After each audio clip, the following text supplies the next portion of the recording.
Oke, jemaat yang saya kasih dalam Tuhan Yesus, ya. Sungguh bukanlah sesuatu yang rasanya nyaman begitu, ya. Ada jemaat yang telepon saya, Pak Suhento, kita sudah sangat rindu sekali. Iya, saya bilang, ya. Saya juga sangat rindu sekali, gitu ya. Jadi memang kita, ya, kata Rasul Paulus, untuk satu ketika kita dipisahkan, sehingga kita bisa saling merindukan satu dengan yang lain, ya. Sungguh-sungguh, ya, saling merindukan satu dengan yang lain. Amin. Mahasiswa sekalian, begitu juga. Anda rindu sama jemaat? Ya, puji Tuhan. Mari yang ada di sini, ya, para mahasiswa dan anak panti semuanya, kita buka Alkitab kita. Kita buka Alkitab kita di Yakobus pasal 5. Yakobus. Ya. Surat Yakobus pasal yang kelima. Kalau Anda sudah dapat, lihat. Yakobus pasal yang kelima. Kita akan baca dari ayat 7 hingga ayat yang ke-11. Surat Yakobus pasal yang kelima dari ayat yang ke-7 sampai ayat yang ke-11. Bersabar dalam penderitaan. Ayat 7. Karena itu saudara-saudara, bersabarlah sampai kepada kedatangan Tuhan. Sesungguhnya petani menantikan hasil yang berharga dari tanahnya, dan ia sabar sampai telah turun hujan musim gugur dan hujan musim semi. Kamu juga harus bersabar dan harus meneguhkan hatimu, karena kedatangan Tuhan sudah dekat. Saudara-saudara, janganlah kamu bersungut-sungut dan saling mempersalahkan, supaya kamu jangan dihukum. Sesungguhnya hakim telah berdiri di ambang pintu. Saudara-saudara, turutilah teladan penderitaan dan kesabaran para nabi yang telah berbicara demi nama Tuhan. Sesungguhnya kami menyebut mereka berbahagia, yaitu mereka yang telah bertekun. Kamu telah mendengar tentang ketekunan Ayub, dan kamu telah tahu apa yang pada akhirnya disediakan Tuhan baginya. Karena Tuhan Maha Penyayang dan penuh belas kasihan. Kita berdoa. Bapa di sorga, kami pada hari ini kesekian kali harus kebaktian terpisah.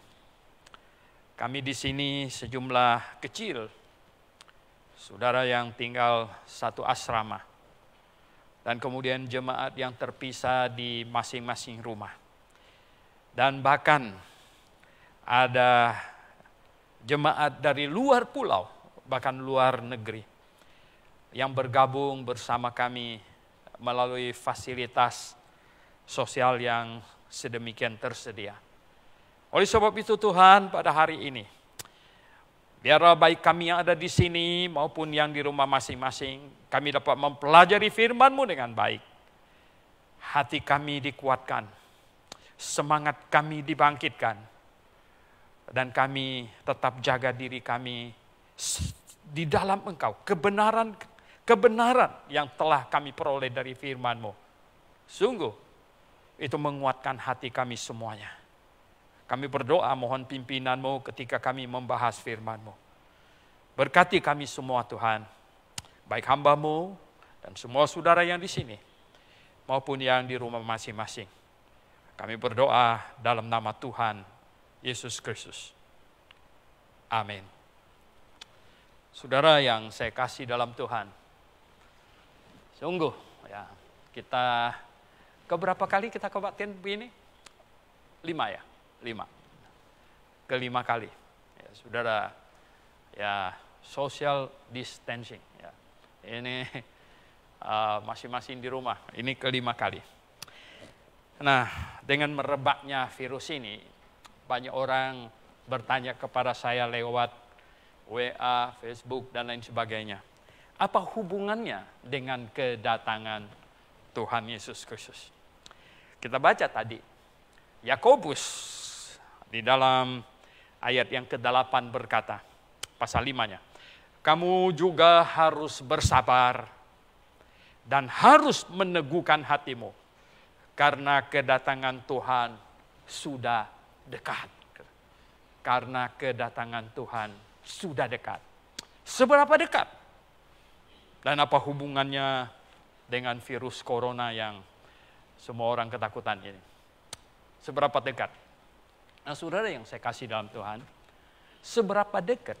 Pertama-tama, kita harus memahami, kita harus memahami timing. Ya, ini dispensasi zaman yang benar dulu. Di dalam Alkitab, sebenarnya beberapa minggu yang lalu sudah disinggung, Tuhan janji akan datang kembali. Tuhan janji. Dan janji Tuhan tidak pernah mungkin diingkarinya. Janji Tuhan itu ya dan amin. Pasti. Lebih pasti dari apapun kalau janji Tuhan. Jadi dia akan datang kembali. Nah, datang kembalinya Tuhan, ya, dan akan memerintah sebagai raja sebenarnya. Datang memerintah sebagai raja. Itu disebut hari Tuhan yang maha dahsyat. Di perjanjian lama. Disebut hari Tuhan yang maha dahsyat. Nah, memang Tuhan datang. Dan dikatakan bahwa sebelum dia datang, itu akan didahului dengan Elia datang dulu. Mempersiapkan segala sesuatu. Dan Elia sudah datang. Elia sudah datang. Tapi dipenggal kepalanya oleh Herodes. Dia, nama lainnya adalah Yohanes Pembaptis. Elia sudah datang. Nah, saudara yang saya kasih dalam Tuhan Yesus, begini. Karena Elia ditolak, dan otomatis ya, Sang Yehova yang diantarnya ditolak juga. Malah bukan dipenggal kepalanya, disalibkan. Saudara yang saya kasih dalam Tuhan Yesus. Nah, dengan demikian maka hari Allah yang maha besar, yang maha dahsyat itu, yaitu mendirikan kerajaan yang penuh damai. 1000 tahun, panjang sekali. Terpaksa ditunda. Dan Tuhan perintahkan, beritakan Injil. Siapa yang percaya kepadanya, mereka akan dapatkan keselamatan. Dibaptis, barang siapa yang percaya. Tapi dibaptis bukan untuk masuk surga. Yang penting percaya, bertobat dan percaya. Nah, ini penting. Dan barang siapa yang percaya itu dikumpulkan menjadi jemaat. Nah, ini jemaat. Nah, jemaat ini kumpulan orang-orang percaya ini. Nah, inilah satu masa waktu bagi yang percaya ini, sekumpulan orang kecil ini, untuk memberitakan terus tentang Injil yang begitu hebat, yang begitu sederhana. Barang siapa yang bertobat dan percaya bahwa Yesus Kristus yang tersalib di atas kayu salib telah menanggung semua dosanya. Bertobat itu artinya dia mengaku sudah salah dan menyesali dosanya. Dan percaya, Yesus percaya apa? Bukan percaya dia Allah, iblis juga percaya dia Allah. Dia tahu, iblis tahu persis ini Allah. Sampai gemetar-gemetar berlutut. Gitu. Percaya apa? Percaya mengaminkan penghukuman Yesus itu di atas kayu salib adalah penghukuman untuk dirinya. Dengan demikian orang yang percaya ini mengimani, mengaminkan dengan hati bahwa Yesus sudah dihukumkan menggantikannya. Dan sekarang dia hidup bagi Yesus di muka bumi. Terjadi transaksi rohani.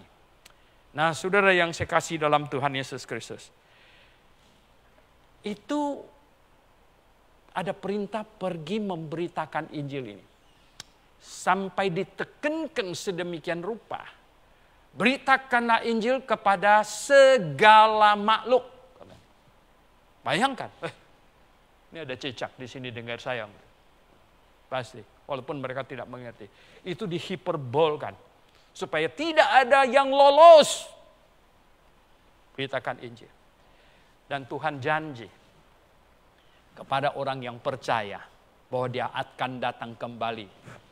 Akan datang kembali.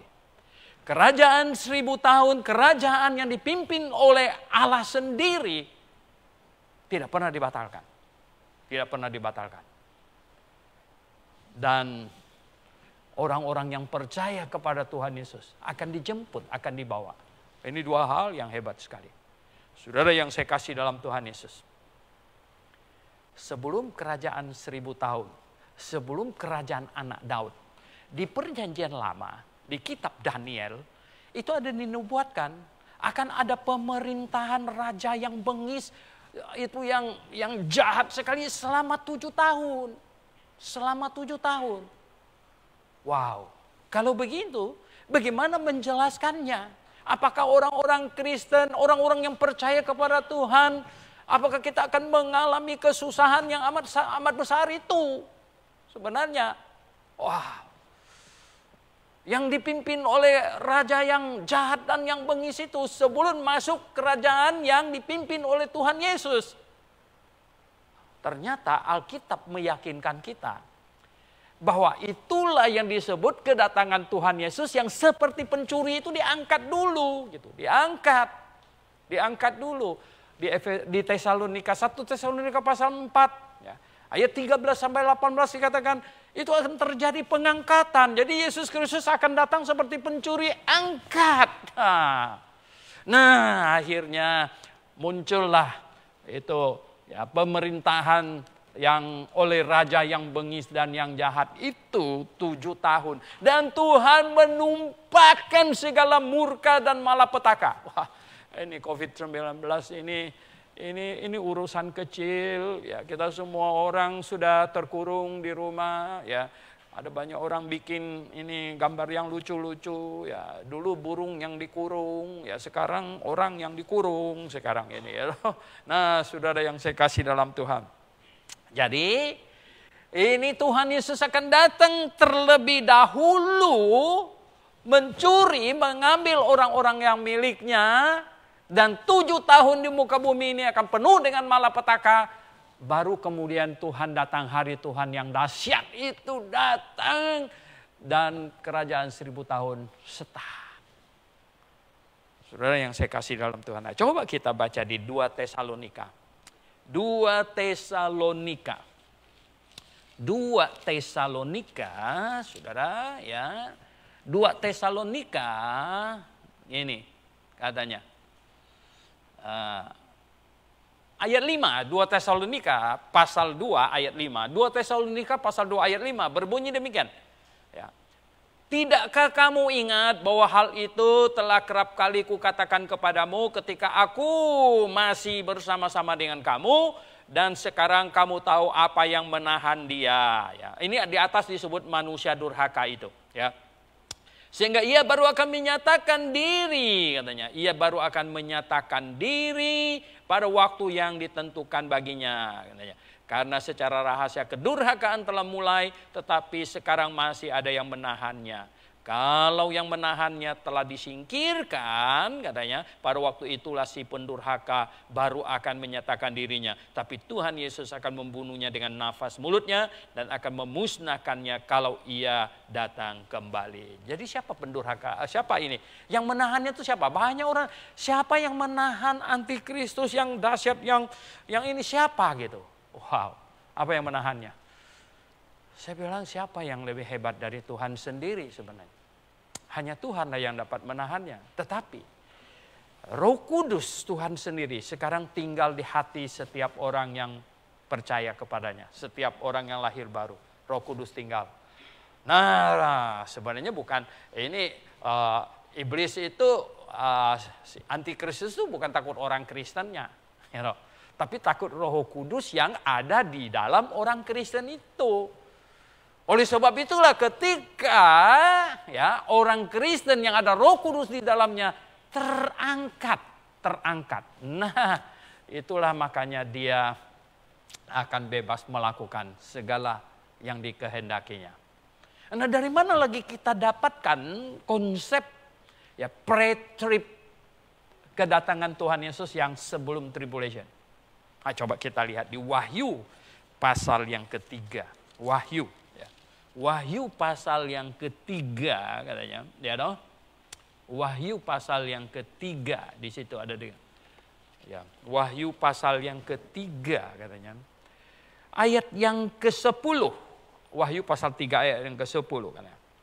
Karena engkau menuruti firman-Ku, ini jemaat Philadelphia ini. Kalau engkau menuruti firman-Ku untuk tekun menantikan aku, ini yang tekun menantikan Tuhan. Maka aku pun akan melindungi engkau dari hari pencobaan yang akan datang atas seluruh dunia. Ini hari itu, hari pencobaan yang akan datang untuk seluruh dunia. Untuk mencobai mereka yang diam di bumi. Aku akan melindungi engkau, melindungi dengan apa? Ya, diangkat, diambil, begitu. Nah, saudara yang saya kasih dalam Tuhan Yesus, sungguh ya, sesuatu yang sangat-sangat hebat sekali. Nah, jadi sekarang ini yang kita perlu tahu dulu ini, pemerintahan antikristus itu seberapa hebat sebenarnya? Cuma 7 tahun. Nah, itu dapat kita lihat di Wahyu pasal 13 dikatakan. Pada waktu itu nanti ya, Antikristus akan kontrol semuanya sehingga tidak ada orang bisa jual, tidak ada orang bisa beli. Wow. Wah, 5-60 tahun yang lalu bagaimana bisa Antikristus kontrol sampai ke RBC sana? Ya enggak? Jauh amat gitu. Sampai ke kampung sana, Kapuas Hulu, bagaimana kontrolnya itu? Bagaimana cara kontrolnya? Wow. Ya, sekarang kita tahu bagaimana cara kontrolnya. Kalau sudah tidak pakai uang cash. Ya. 20 tahun yang lalu saya sudah seminar. Saya katakan 1 hari tidak akan pakai uang cash lagi. Baru antikristus bisa kontrol. Ya. Nah sekarang, ya, wow. Nah sekarang kita lihat. Kalau antikristus akan mengontrol ekonomi dan akan mengontrol setiap orang, sebenarnya tujuannya apa? Kontrol tujuannya apa? Kok antikristus mau bikin kita kelaparan, nggak bisa beli, nggak bisa jual, itu tujuannya apa? Tujuannya adalah untuk memaksa semua orang menyembah kepadanya. Gitu. Memaksa semua orang menyembah Antikristus ingin memaksakan konsep filosofinya ke dalam kepala semua orang. Filosofinya yang sifatnya menentang Tuhan. Oleh sebab itu orang boleh beragama asal agama yang dia bikin gitu loh. Boleh jadi orang Kristen enggak? Boleh, tentu ya. Asal Kristen yang dia bikin punya. Saudara yang saya kasih dalam Tuhan Yesus. Saya senang dengan satu orang yang sudah tua sekali. Ya, sebenarnya dia orang luar. Namanya apa? Vence. Dia bilang, iblis tidak sebodoh yang kalian sangka. Dia tidak memusuhi agama. Ya, dia menciptakan agama. Bahkan dia menciptakan kekristenan yang palsu, yang hampir sama dengan yang aslinya.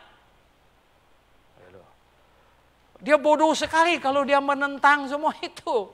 Tidak. Ya, jangan menyangka begitu. Tapi dia menciptakan. Dia menciptakan yang mirip dengan yang asli. Sehingga apa? Orang-orang yang tulus, kasihan, tapi bodoh. Waduh, Pak Suwento ini memang kok. Ya. Orang tulus kalau tidak pinter bisa kena bohong orang nggak? Hah? Seringkali yang kena tipu tukang hipnotis segala macam justru orang yang tulus-tulus. Tapi apa? Agak bodoh. Betul. Oleh sebab itu saudara yang saya kasih dalam Tuhan, bukan cuma perlu pinter untuk nyimpen duitmu. Ya. Perlu lebih pinter lagi dalam memilih iman.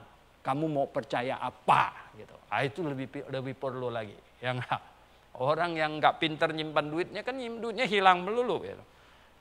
Dikasihkan sama tukang hipnotis. Gitu. Oh enggak ya. Yang perlu lebih pintar lagi adalah beriman sebenarnya. Nah saudara yang saya kasih dalam Tuhan Yesus Kristus. Nah kalau antikristus akan kendalikan dunia ini. kendalikan sedemikian rupa sampai tidak ada orang bisa jual atau beli tanpa lewat dia.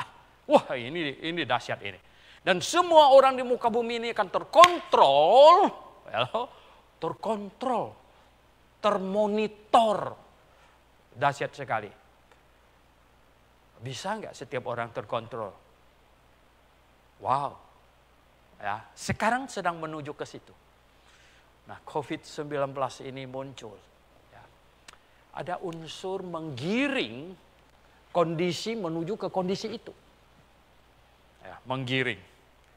Wow. Malah diisukan apa? Penularan yang paling hebat katanya lewat duit katanya. Walah. Ya toh. Akhirnya katanya ada yang bawa kantong plastik ke pasar gitu ya. Jadi uang kembalian tuh suruh masukin dalam plastik dulu. Gitu. Masukin dalam plastik, tutup, bawa pulang ke rumah, semprot. Gitu. Waduh, duitnya basah. Saudara yang saya kasih dalam Tuhan, akhirnya sekarang apa? Oh ya, pakai kartu semuanya. Nah, semuanya Indonesia sudah menuju semua tol pakai kartu, ya toh. Oh sekarang lebih dahsyat lagi tau nggak apa? Nggak pakai kartu, pakai handphone, ya pakai apa? Pokoknya cuma nomor aja. Nanti orang tuh nggak pegang duit, nggak pegang duit. Kamu nggak pegang duit. Kita cuma punya angka aja. Di bank itu ada berapa? 25 juta. Dapat gaji lagi masuk angkanya tambah. Dibelanjain angkanya kurang. Ya, angka. Ya kan? Kalau passwordnya antikristus yang pegang, ya nggak? Tiba-tiba angkanya jadi 0 gimana mau belanja? Waduh, kamu komplain di bank bilang nggak tahu ya kenapa punya kamu kok bisa 0. Kenapa? Karena kamu banyak post tulisan-tulisan yang tentang dia. Gitu. Waduh, wah ini ya, kok angkanya jadi 0 gitu ya nggak? Ini bisa kacau, nggak bisa beli lagi. Wah, oh ya, tunggu saja waktunya. Karena apa? Oh, sekarang aja dong nggak? Baru tadi pagi ini saya kok mau pass WhatsApp itu kok nggak bisa lagi? Ternyata, ya, Stephen kasih tahu saya, itu kalau yang sudah banyak orang pass, jadi WhatsApp baca, dia lihat itu dia stop. Wah, bisa tahu juga kita pass kemana-mana ini. Wah, hebat sekali saudara. Saudara yang saya kasih dalam Tuhan Yesus. Nah inilah ya. Ini COVID-19 ini ya menggiring ke arah di mana cashless society. Nggak ada uang cash lagi. Sekarang ya kita tahu Bitcoin sudah muncul cukup lama, ya. Facebook mau muncul Libre, Cina muncul sekarang, ya. Dengan ini uang, ya, uang internet sekarang ini. Weh, saudara yang saya kasih dalam Tuhan Yesus, kita menuju ke situ, ya, sedang menuju ke situ. Aduh, nggak bisa pergi, saudara. Itu seperti tsunami, mau naik ke atas atap, manjat pohon kelapa, nggak bisa. Ya, itu lebih dahsyat punya tsunami, saudara. Jadi itu kita digiring ke situ. Sekarang menuju cashless society. Terus apa? Pengontrolan manusia. Masyarakat dikontrol. Waduh. Ini di satu grup nih hamba Tuhan, katanya apa? Kita disuruh install ini. Sekarang disuruh install apa? Aplikasi Corona. Waduh. Ya. Jadi kalau sudah diinstal itu ya ada banyak pertanyaan. Tanya diisi semuanya. Jadi nanti kalau jalan ya toh, misalnya Yohanes ada virus ini. Jadi kalau Samuel deket-deket dengan Yohanes, HP kamu bunyi. Ya, wah ini masih jauh sedikit dari dia. Dia ada ini, ya toh. Begitu. Nah, sebenarnya saya bilang, kalau semua orang jujur dan bawa HP-nya, kalau John yang ada virus, HP-nya ditaruh, dia jalan sendiri, mana bisa bunyi yang punya Samuel, betul nggak? Apanya yang bunyi gitu, nggak bisa. Nah, akhirnya nanti apa?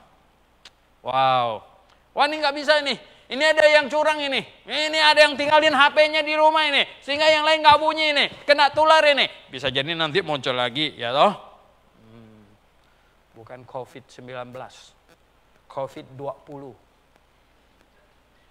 COVID-20 Pak Suento. Ini COVID ini kan singkatan. Ya. Sebenarnya Amerika Trump itu mau namanya apa tahu nggak? Ya, Wuhan virus. Jadi virus Wuhan. Tapi karena WHO ini memihak Cina, jadi kasih namanya ya Corona Virus Disease, ya D-nya tahun 2019, maka 19. Jadi COVID-19.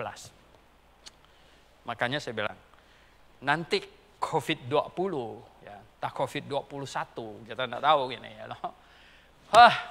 Yang lebih dahsyat lagi. Akhirnya apa? Pemerintah mungkin seluruh dunia memaksa apa? Kalau HP ditinggalkan di rumah, nggak kelacak. Oke, taruh sini semua di tangan. Tanam. Wala. Nggak bisa. Saya nggak mau tanam. Nggak bisa. Nanti kalau kamu jadi penular virus bagaimana? Waduh, saya pernah membayangkan. Banyak orang tanya sama saya, Pak Suento. Ini masalah tanam-tanam chip ini ya. Ini kan sekarang kan masih sukarela nih. Ya, sistemnya masih voluntary, ya, sukarela. Tapi bisa nggak nanti suatu hari dipaksakan? Bisa, bukan cuma dipaksakan. Semua orang akan menyodorkan dirinya untuk dipasang. Betul nggak? Kenapa? Ada saja. Kita tidak tahu. Apa nanti yang dimunculkan yang bisa mendorong ke situ, gitu loh. Yang bisa mendorong ke situ. Nah, saudara yang saya kasih dalam Tuhan Yesus, lihatlah ya. Kalau semua orang sudah dipasang, ya, dengan alasan untuk supaya virus bisa dikontrol, mungkin nanti virus yang lebih dahsyat dari COVID-19, gitu. Tidak bisa tidak dipasang semua orang. Nah, makin digiring ke arah situ. Digiring ke arah situ. Akhirnya apa? Masyarakat betul-betul terkontrol. Dari yang di kota paling besar. Kamu tahu nggak di dunia kota yang paling besar itu kota apa? New York. New York kota paling besar di dunia. Ya.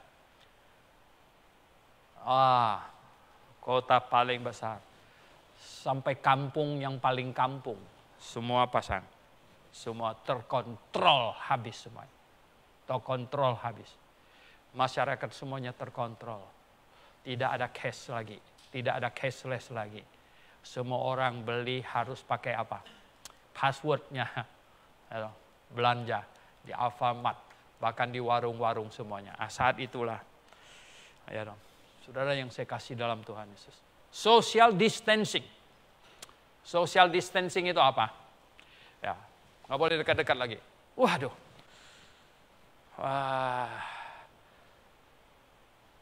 Pak Jokowi aja bilang di Indonesia ini mungkin selesainya bisa akhir tahun.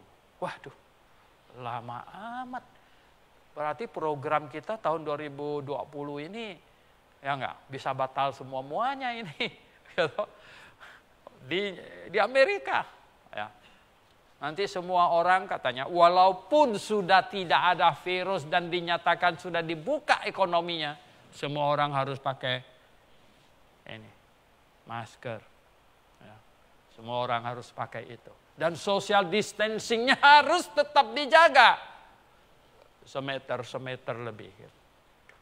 Berarti saudara yang saya kasih dalam Tuhan Yesus, hubungan antar manusia makin renggang. Betul nggak? Ya. Hubungan antar manusia makin renggang.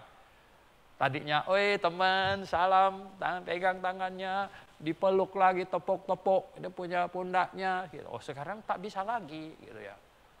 Yang repot itu yang dari Pulau Sabu pakai hidung begitu tak bisa lagi, gitu. Nggak bisa, gitu. Nah, saudara yang saya kasih dalam Tuhan Yesus, akhirnya apa? Ya, untung kita sudah ada apa? Maranatha. Ini saudara yang saya kasih dalam Tuhan Yesus. Jadi, apa hubungannya COVID-19 ini dengan kedatangan Tuhan? Kalau kedatangan antikristusnya sudah makin dekat, berarti hari pengangkatannya makin dekat tidak? Makin dekat. Makin dekat, saudara. Sungguh makin dekat. Saudara yang saya kasih dalam Tuhan Yesus, maka itu kita kembali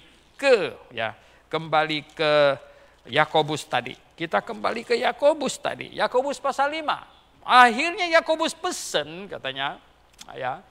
Yakobus pesan katanya, ya kamu ayat 8. Kamu kamu juga harus bersabar dan harus meneguhkan hatimu karena kedatangan Tuhan sudah dekat. Karena kedatangan Tuhan sudah dekat. Jadi kita harus meneguhkan hati kita. Meneguhkan ke hati kita. Bagaimana meneguhkan hati kita?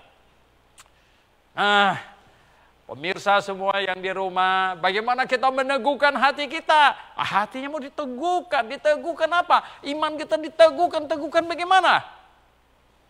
Syarat nomor 1. Syarat nomor 1.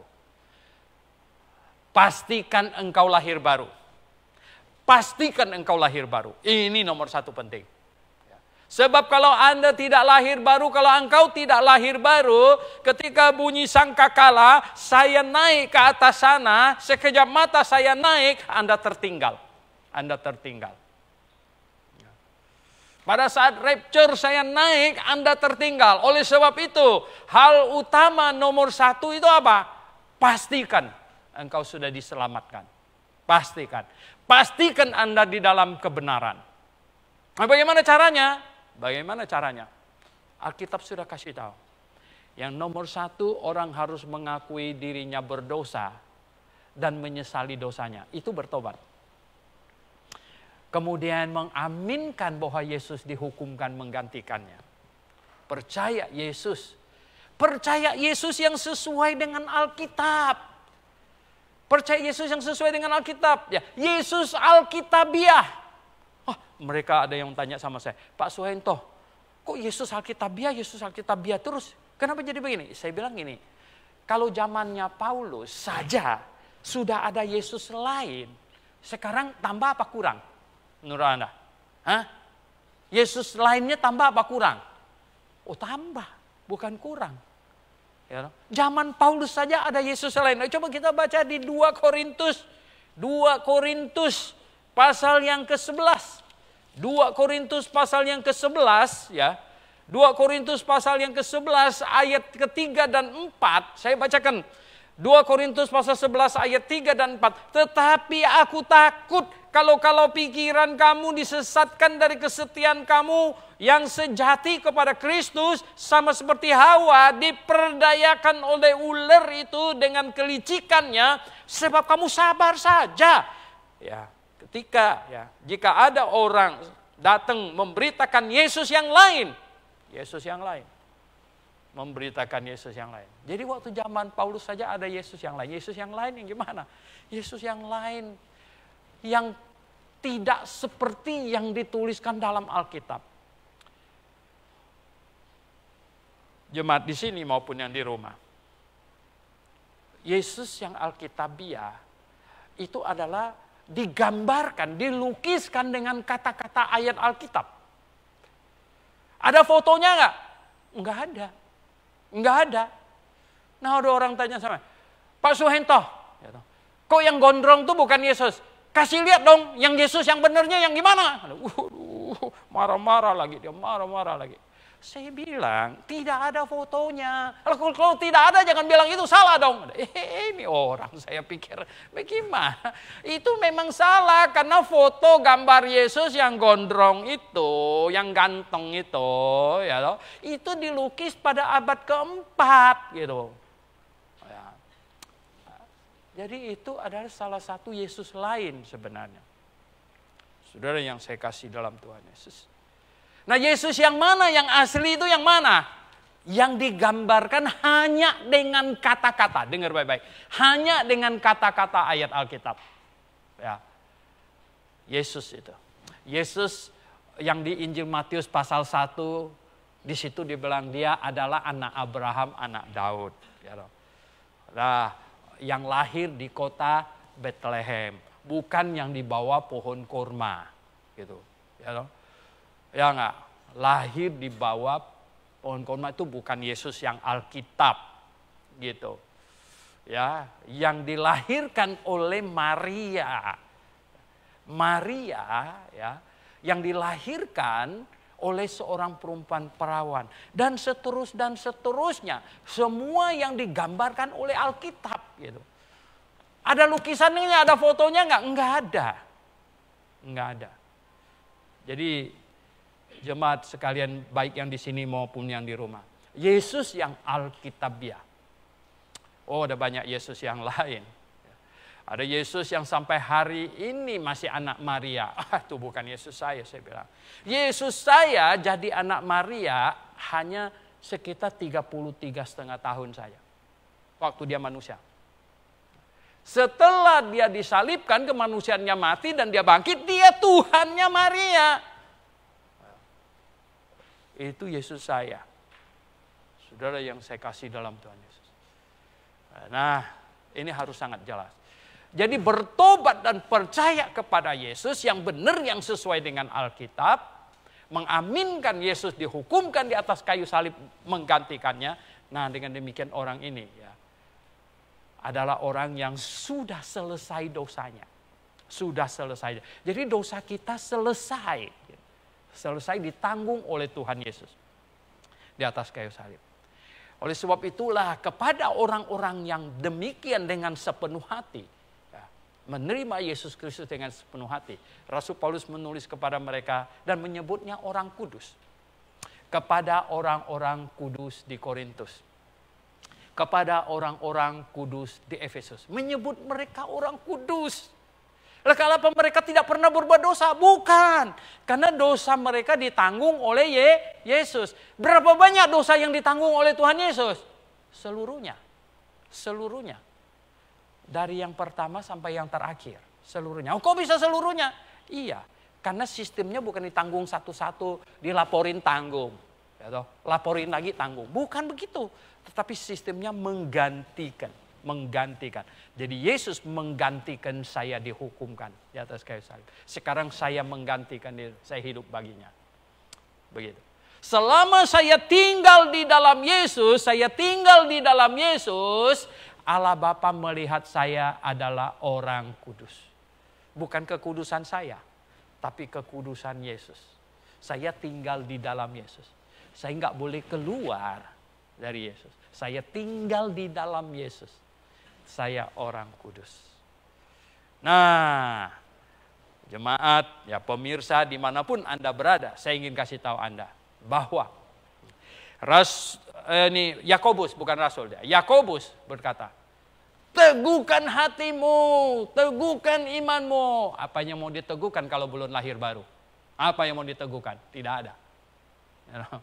Oleh sebab itu nomor 1 itu apa? Teguhkan. Anda harus lahir baru dulu. Bagaimana lahir baru? Bertobat dan percaya kepada Tuhan Yesus yang benar, yang sesuai dengan Alkitab. Nah, kalau sudah, nah puji syukur kepada Tuhan, berarti Anda bersama dengan saya, kita menantikan bunyi sangkakala. Amin yang di sini. Gimana? Oh ya, kita menantikan bunyi sangkakala. Bunyi sangkakala, maka kita akan naik ke atas sana. Oh, menyongsong Tuhan di angkasa. Wah, indah sekali saudara. Waduh, kita tinggalkan dunia yang penuh dengan virus. Atau entah corona, entah apa lagi, nanti Mars, nanti SARS, nanti apa lagi. Aduh, dunia ini susah amat. Kita bunyi sangkakala naik ke atas sana. Tapi kapan bunyinya? Nggak tahu, masih lama nggak ini ya. Nah, itulah sebabnya kita perlu teguhkan hati kita. Oh saudara yang saya kasih dalam Tuhan Yesus Kristus. Nah, hari ini kita tidak bisa berjemaat. Orang Kristen tidak bisa kumpul berjemaat. Oh saudara yang saya kasih dalam Tuhan. Tapi kita bersyukur ya, bagi orang Kristen fundamentalis, saya katakan kepada Anda, oh kita sudah biasa. Anabaptis zaman dulu itu bukan karena ada COVID. Tapi karena mau ditangkapin. Karena mau dianiaya, tidak berani berjemaat rame-rame, ya, jemaatnya dikit, ya, di rumah baca Alkitab, nyanyi nggak berani kenceng, gitu, takut ketahuan. Anabaptis sudah biasa yang macam begini. Oleh sebab itu, ya, dengan adanya COVID ini, iman orang fundamentalis itu nggak mungkin melemah. Ya. Apalagi Anabaptis, iman kita tidak melemah, betul nggak yang di rumah? Ya loh, malah tambah kuat, tambah kuat, ya loh. Kenapa?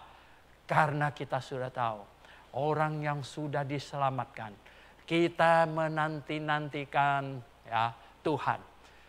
Ya, orang yang menanti-nantikan Tuhan, kata dalam kitab Yesaya, dia bagaikan raja wali yang terbang tinggi dengan kekuatan sayapnya. Waduh. Wah, raja wali. Saudara yang saya kasih dalam Tuhan Yesus Kristus. Raja wali itu terbang ya. Angin semakin kencang, ada badai, dia terbangnya semakin tinggi. Ya enggak? Dia cari anginnya ya, sehingga apa? Dengan angin itulah dia melambung makin tinggi dan makin tinggi. Oh, saudara yang saya kasih dalam Tuhan Yesus. Orang baptis, Anabaptis, orang Kristen lahir baru, Kristen fundamentalis. Saya katakan kepada Anda, kita ini bukan burung pipit. Ya, tapi apa? Raja wali. Burung pipit. Ya. Bunyi petir dikit saja sudah pulang sarangnya. Ya, tapi kita ini raja wali. Ada kesusahan dalam hidup ini? Oh ada. Ada. Ya. Kesusahan demi kesusahan melanda kita kok. Ya. Satu macam kesusahan lewat, kesusahan yang berikut datang. Lewat, datang lagi. Kesusahan lewat, datang lagi. Akhirnya kita menjadi apa? Terbiasa dengan kesusahan. Ya enggak? Terbiasa dengan kesusahan. Wah, kalau enggak pernah ngalamin kesusahan bisa repot. Nanti sekali susah, langsung tumbang. Oleh sebab itu kita adalah orang yang terbiasa dengan kesusahan. Badai apapun juga, sebut saja badainya. Raja wali akan terbang tinggi. Akan terbang tinggi. Itu saudara yang saya kasih dalam Tuhan Yesus. Nah, karena apa? Kita orang Kristen yang sudah mengerti kebenaran. Sudah mengerti kebenaran. Oh, banyak orang omong di luar sana. Mereka bilang gini, waduh, ini kalau berbulan-bulan begini COVID-nya nggak selesai-selesai. Ini orang nggak pergi ke gereja. Nanti COVID-nya selesai, jadi nggak biasa pergi ke gereja lagi semua orang katanya. Ah, ini mungkin juga menjadi salah satu keinginan antikristus gitu. Oh, dalam hati saya berpikir tahu nggak apa? Kalau orang Kristen lahir baru, never, tidak akan terjadi demikian. Amin. Ya, kalau orang Kristen lahir baru, Kristen fundamentalis, Kristen Alkitabiah, tidak mungkin demikian. Tidak mungkin demikian. Kenapa? Ya, kita sudah biasa tiarap pada waktu dulu ada penganiayaan. Setelah penganiayaan lewat dia balik lagi gitu.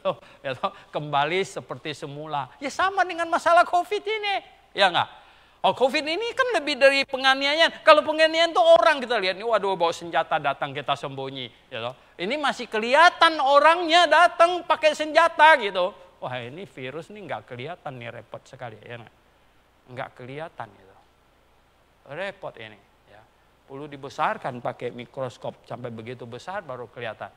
Ini repot. Ini makanya sekarang ini kita apa? Lockdown, seluruh asrama kita lockdown. Ya, bukan lockdown gitu ya. Jangan salah, memang sih ya demi irit juga kita banyak makan lockdown gitu ya.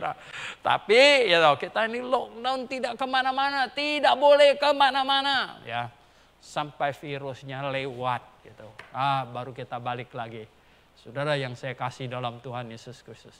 Jadi kita ini sudah ini ya, sudah terbiasa dengan hal yang demikian. Orang Kristen fundamentalis adalah orang Kristen yang sungguh-sungguh sudah lahir baru. Kemudian faham tentang Alkitab. Kita mengerti bahwa keadaan dunia ini bukan akan makin baik, tapi nanti akan makin buruk. Akan makin buruk begitu. Nah, oleh sebab itulah siapkan hatimu untuk menghadapi yang lebih buruk dari ini lagi gitu. Ini yang harus ada di dalam pikiran kita sambil kita berharap Tuhan cepat datang kembali. Amin. Nah, oleh sebab itulah kita nggak teriak-teriak shalom, kita teriak apa? Maranatha. Maranatha, Tuhan datanglah segera. Itu Maranatha. Kenapa? Kita merindukan dia. Merindukan dia. Saudara yang saya kasih dalam Tuhan. Sangat merindukan Tuhan. Dalam situasi macam begini. Ya, Banyak orang bosan di rumah, nggak tahu mau bikin apa, bosan. Saya katakan kepada Anda bahwa, lebih baik kita baca Alkitab. Merindukan Tuhan. Ini yang dikatakan di dalam Yakobus tadi itu, ya Yakobus bilang apa? Dia bilang ini, merindukan kedatangannya. Ya, katanya apa? Ini. Saudara-saudara, ya, kamu juga harus bersabar karena meneguhkan, karena kedatangan Tuhan sudah dekat. Sudah dekat. Tanda-tandanya memperlihatkan kepada kita makin hari makin dekat. Nah, saudara yang saya kasih dalam Tuhan Yesus, dengan adanya peristiwa COVID ini, membuat kita rindu Tuhan. Amin.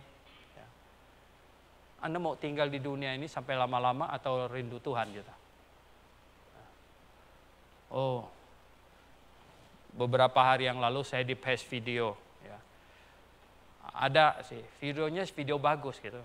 Anak-anak yang begitu mengasihi orang tuanya sudah tua sekali ya, disuapin ya. Dipikul ya, dibilang. Saya dalam hati saya bilang, Simu, kita jangan sampai macam begitu dah. Gitu. Ya nggak bisa jalan lagi, bagaimana ngerepotin banyak orang gitu ya. Ya nggak. Kalau Tuhan tidak cepat datang, kita yang pergi dah gitu. Saudara yang saya kasih dalam Tuhan Yesus, ya nggak? Jangan macam begitu. Nah, saudara merindukan Tuhan atau tidak? Ada kita merindukan Tuhan amat sangat. Saya sungguh sangat merindukan Tuhan. Kalau bisa besok langsung bunyi sangkakala atau saat ini saja. Ya, kita tidak usah lagi repot-repot pakai masker. Ya. Saya paling tidak suka pakai masker itu ya. Sebentar-sebentar saja pergi keluar sana pakai masker gitu ya. Bagaimana ya. Waktu saya kuburin orang itu, saya kuburin istrinya Pak Parlindungan, ya. Terpaksa kan saya pakai masker ya. Sudah itu tahu nggak apa? Yang hadir nggak bisa nyanyi lagu kita. Jadi yang nyanyi cuma saya sama si Lina sama si Imo. Tapi gimana nyanyinya mesti kenceng kan? Ya orangnya dikit gitu. Yang lain nggak ngerti-ngerti. Akhirnya saya terpaksa buka saya punya ini. Udah nyanyinya kenceng gitu. Ini kalau tutup begini, kalau nyanyinya bagaimana gitu. Napas jadi ngah-ngah gitu ya nggak. Saudara yang saya kasih dalam Tuhan Yesus. Di situasi seperti ini, ya kalau Anda orang Kristen lahir baru, kita sangat merindukan Tuhan datang. Ya, sangat merindukan Tuhan datang. Jadi saudara yang saya kasih dalam Tuhan Yesus Kristus. COVID-19 ini menggiring keadaan. Ya, makin hari makin menuju apa? Menuju ke kondisi. Ya, yang sesuai dengan dikatakan oleh Alkitab, yaitu antikristus akan berkuasa. Dia akan mengendalikan segala sesuatu. Tidak ada orang yang bisa jual atau beli tanpa izin dia. Karena dia pegang passwordnya. Ya, dan dia punya anak buah begitu banyak semuanya. Ya. Kalau dibilang si Anu itu. Dimonitor. Wah sekarang di Cina lebih hebat lagi itu. Ya, kita bikin KTP, kita punya mata kan sudah direkam. Retina. Ingat nggak waktu kau bikin KTP begitu nggak? Ya, udah plek gitu. Nah, tanya ya toh. Bagaimana ini? Ya nggak?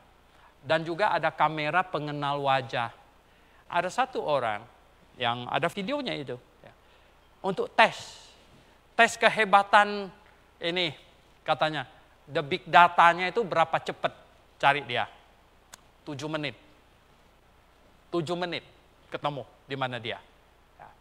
Jadi hitung, oke, dia mulai pergi kemana. Ya. Pada waktu dia masuk hotel, langsung dia ditangkap di situ. Karena di hotel ada kamera pengenal wajah, langsung tahu dia ada di situ dan langsung bisa lapor, dia ada di hotel ini, di sini lokasinya. Langsung. Saudara yang saya kasih dalam Tuhan Yesus Kristus. Ya. Tahu nggak? Jakarta itu Pak Ahok tadinya itu mau pasang kamera begitu, ya ratusan ribu biji. Tapi gubernur sekarang ini nggak mau ini. Memang begini.